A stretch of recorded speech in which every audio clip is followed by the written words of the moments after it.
અહીંના જે કાર્યકર્તા છે એમને અમને એવું કીધું હતું કે ભાઈ તમારા 40-50 વોટથી કે 100-200 વોટથી અમને કોઈ ફરક પડતો નથી, બરાબર છે.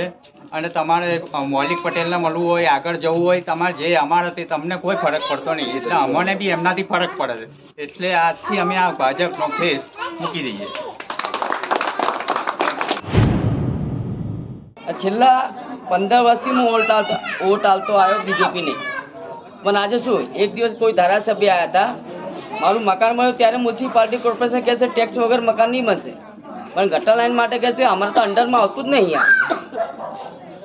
આ તો તકલીફવાળી વાત છે ને. ના આવી રીતે ચાલશે તો અમને બી ઉતારવું પડશે. આવી રીતે સીધી સી વાત.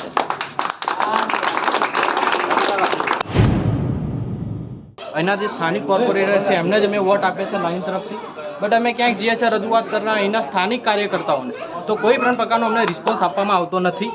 ભારતીય બંધારણ હેઠળ મત આપવાનો અમને અધિકાર છે, તો ભાજપને આ વર્ષે અમે વોટ નહીં આપીએ. આ બદલ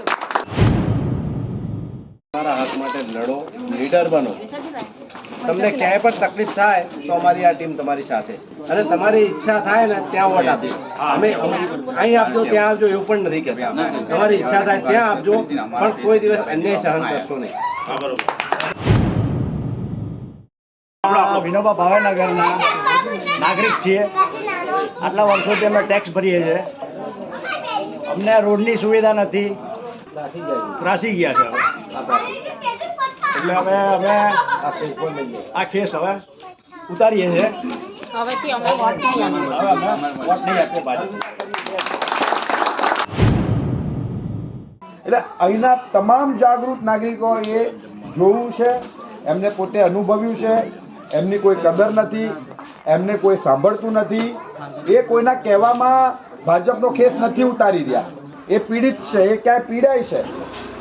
એ એમના સ્વયંભૂ એ ભાજપના લોકોથી, ભાજપના સ્થાનિક કાર્યકર્તા છે એનાથી ત્રાસના કારણે એમને આજે કેસ મૂકવો પડે છે. ને એ પોતે વચન આપે છે કે આ વખતે અમે ભાજપને મત નહીં આપીએ. આ બધાનો અમે આવકાર કરીએ છીએ, અને બધા એક એક કરીને ભાઈ કેસ આ બધું સ્વેચ્છાએ કરીએ. આ બધું આ લોકો સ્વેચ્છાએ કરે છે, મરજીથી. આ ખરીદેલા લોકો નથી. અમને દબાણ હેઠળ નથી કે અમને પૈસા આપવામાં નથી આવ્યા. આ તમામ લોકો ભાજપમાંથી મુક્ત થવા નીકળ્યા છે. આવા જ અવનવા વિડીયો જોવા માટે ફોલો કરો ઇન સેકન્ડ્સ.